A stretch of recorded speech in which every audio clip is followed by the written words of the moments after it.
I'm less of a fitness influencer and I'm more of a fitness scholar. We want to change our body, we got to change our life. I've coached literally everybody.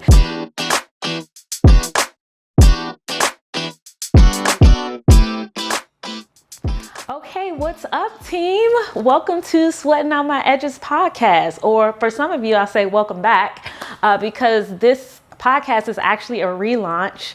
I dropped 5 episodes back in like 2020. They were wildly successful, but I couldn't keep up with it. And so I'm coming back on here because I have a more clear vision of what I want to talk about, who I want to reach, and how I want to share all the information and knowledge that I've gained over the years in my profession in health, fitness, sports medicine, sports performance, you name it. And I thought that because some people may be familiar with my work online, they may know that or associate me with fitness or talking about fitness.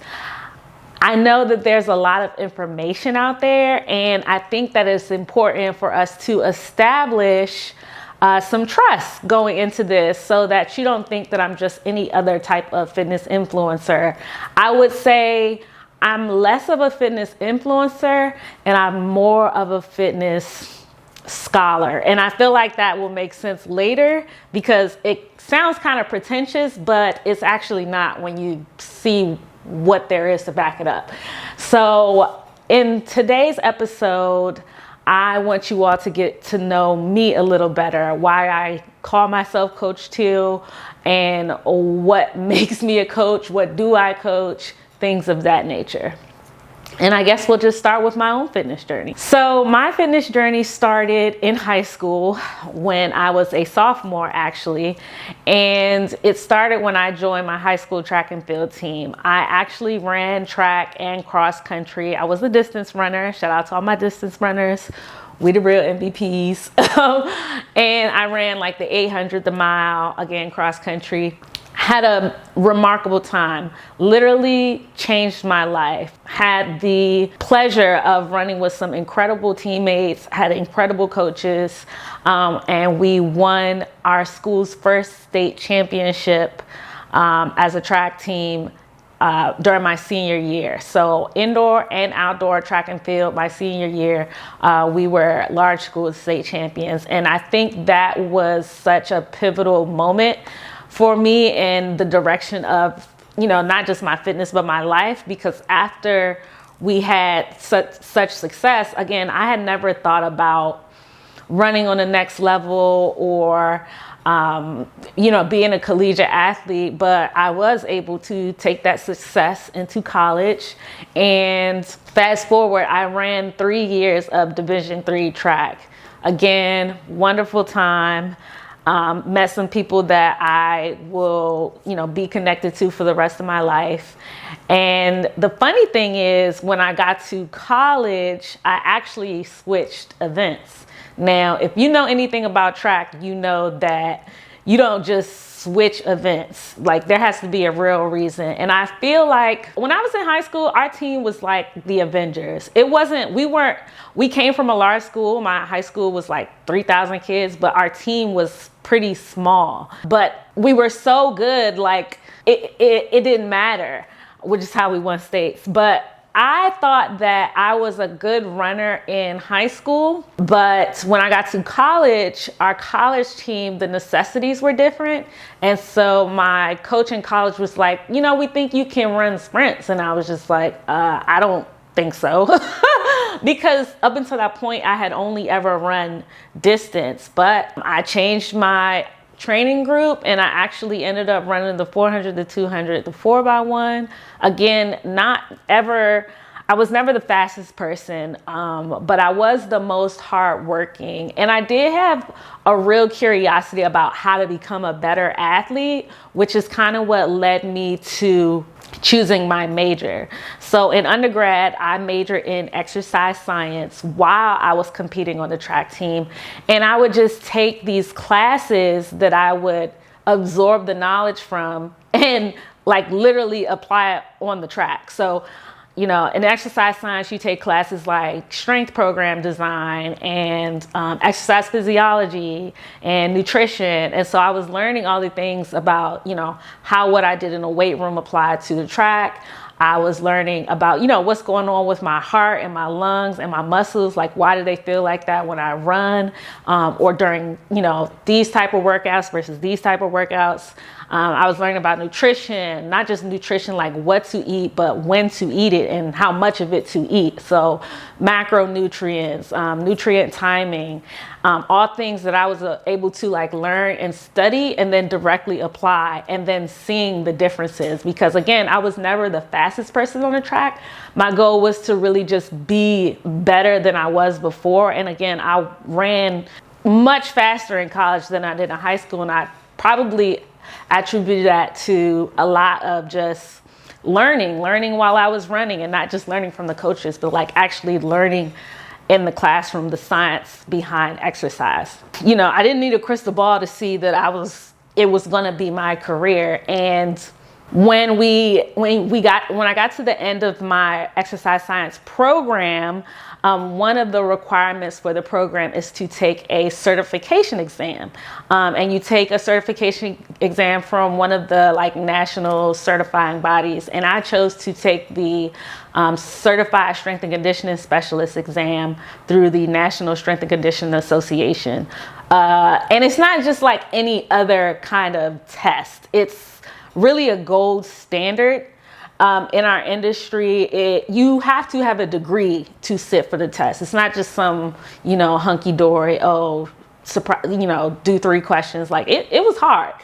And so I took the test, I passed it. Period. First try, because she's an icon. Okay. And so when I graduated, I had a Bachelor of Science in Exercise Science. And then I also was a Certified Strength and Conditioning Specialist with the NSCA. So much of a credit to my instructors and the people who designed that program, because they knew that if we had not just a degree, but also a certification when we graduated, we would have even more of a leg up. And I think on top of me being an athlete, that gave me even more of a leg up. But the overachiever in me just had to keep going to school.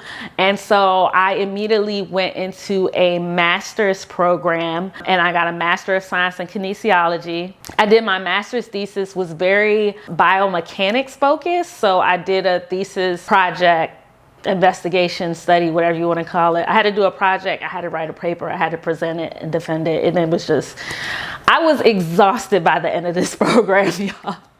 But yes, my thesis was on the effect of different types of footwear and how they change your biomechanics when you're doing a loaded barbell back squat. So how it affects your foot pressure, your plantar pressure, how it affects your joint angles at the hip, knee, and the ankle, how it affects your power output. And then the different type of footwear I looked at in that study, it was weightlifting shoes, minimalist shoes, and running shoes. So it was a very in-depth, it was intense. And I thought before I went into my program that I thought I was going to go straight into a doctorate, but I was so exhausted after that master's program. I was like, look, just let me work a little bit. So 2 months after I graduated, I went straight into the workforce. I had no issue finding work because I had already built up such a strong resume,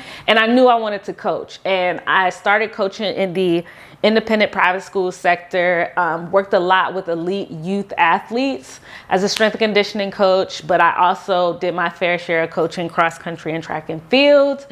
And while I was coaching kids, I also started coaching parents and other people in the community. And what I realized was coaching adults for fitness and coaching athletes, like young athletes who are trying to excel in a sports performance capacity, 2 different things. And I feel like I had more experience with the sports performance side of things. And so to kind of like sharpen my knowledge and, you know, increase the tools in my tool belt, probably around 2018, I decided to take another certification exam, and that was to become a certified exercise physiologist through the American College of Sports Medicine. And that was largely because, again, even though in school we learned about exercise with different populations, older individuals, people with dealing with different types of metabolic disease,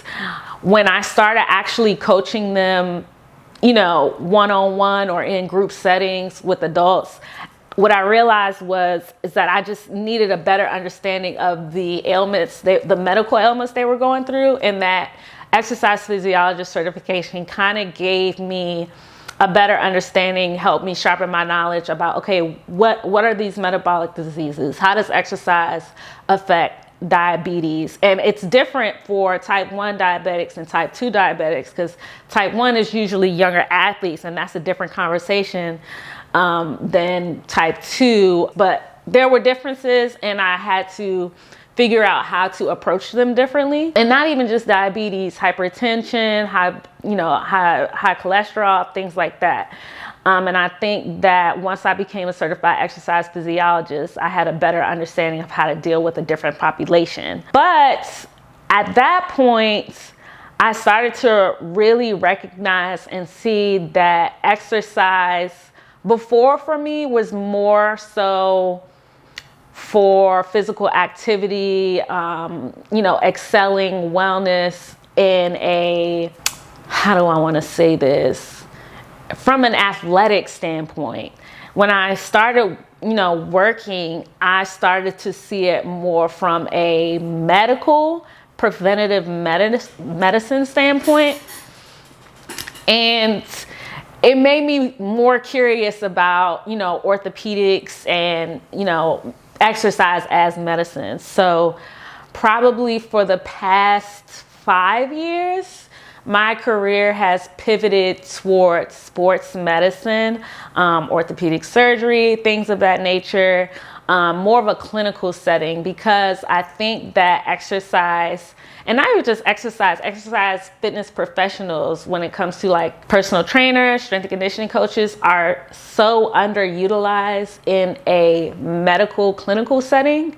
I think, our profession has so much to offer, lifestyle medicine in general, that I wanted to make sure that I was doing my part in sharing the knowledge that I have. And so again, for the past 5 years or so, I've been working really in a clinical setting. I've been able to speak at conferences.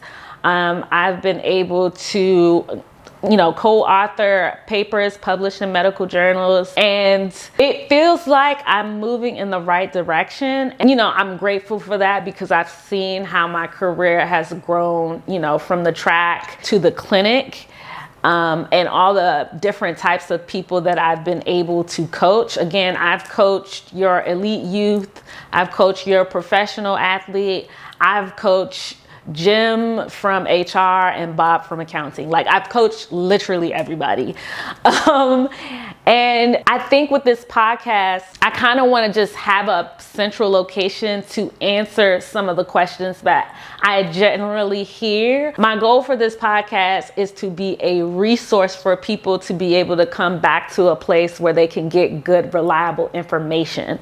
And I just spilled out my whole entire resume to you guys, because I want you to know, again, I'm not a fitness influencer. I'm not trying to sell you something. It's not going to be, get fit quick.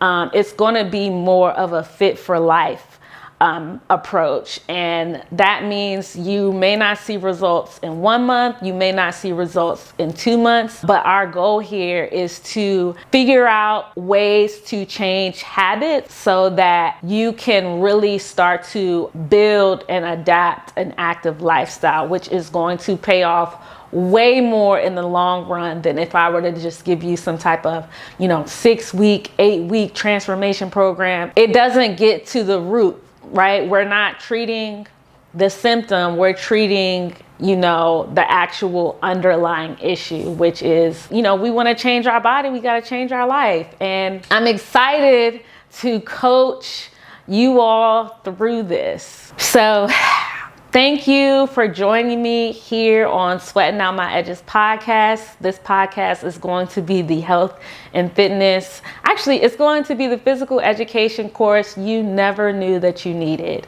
And you're going to learn something. You might laugh a little bit. But we're always going to get better every day.